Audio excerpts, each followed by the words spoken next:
يا جمجوم يا بسم، العوامات فوق الدولاب والنبي بعتوهم لي، الحقوني والنبي. نعمل لك ايه واحنا عارفين انت فين اصلا؟ يا عيني عليك يا بنتي. مع السلامة يا إخلاص، مع السلامة يابا.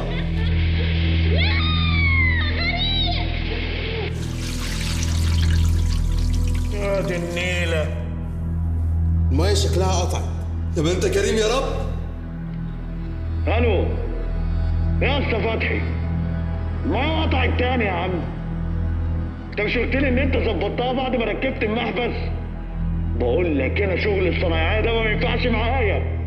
10 دقايق وتكون عندي وحسابك معايا بعدين.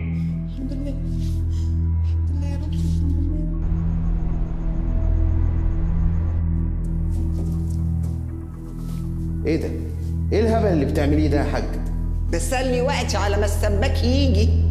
وجبت عدة التريكو دي منين يا ماما؟ ده مش تريكو يا حمار، ده كروشيه، وبعدين ده معايا في الشنطه ما بمشيش من غيره. مش كفاية عبط بقى ولا إيه؟ مش قلنا 5 دقايق و5 دقايق؟ انزل. اوعى اركب اللي ورايا. السلام عليكم. عليكم السلام، لو سمحت بعد اذنك انا مخطوفه والراجل ده عايز عليكم السلام. النبي. ايه يا باشا؟ يا عم ايه الاخبار؟ عامل ايه؟ منزلني على بلا وش يعني؟ في ايه يا عم؟ انت بتكلم مين يا عم انت؟ ايه ما انت اللي منزلني، انا مش فاهم ايه المشكله اصلا. يا عم تركز معايا، هو انت طالع مع عمرو اديب؟ ما انا مع حضرتك، انا مش فاهم ايه المشكله، ما انت منزلني كده فجاه. يا عمي الميه مقطوعه زي ما انت شايف اهو. ما انت اللي استرخصت، ما انا قلت لك يوميها نركب المحبس الطلياني وانت اللي ما استرخصت وقلت لا ركب الصيني والله. بس يا عم انت المحبس الطلياني ده كان غالي قوي. المهم دلوقتي انا عايز الحوض ده يتملي عشان شغلي واقف من صباحيه ربنا.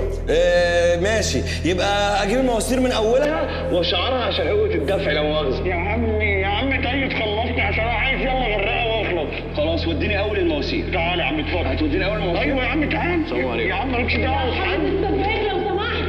يا جماعه والنبي انا اكيد بحلم ولا ايه؟ ايه يا جماعه الهبل ده؟ هو احنا بنتفرج على سبيس تون ولا ايه؟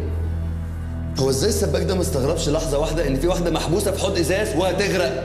واضح طبعا يا خفيف انه شغال معاه. يا رب بقى نجينا من السباك والراجل ابو ماسك ده.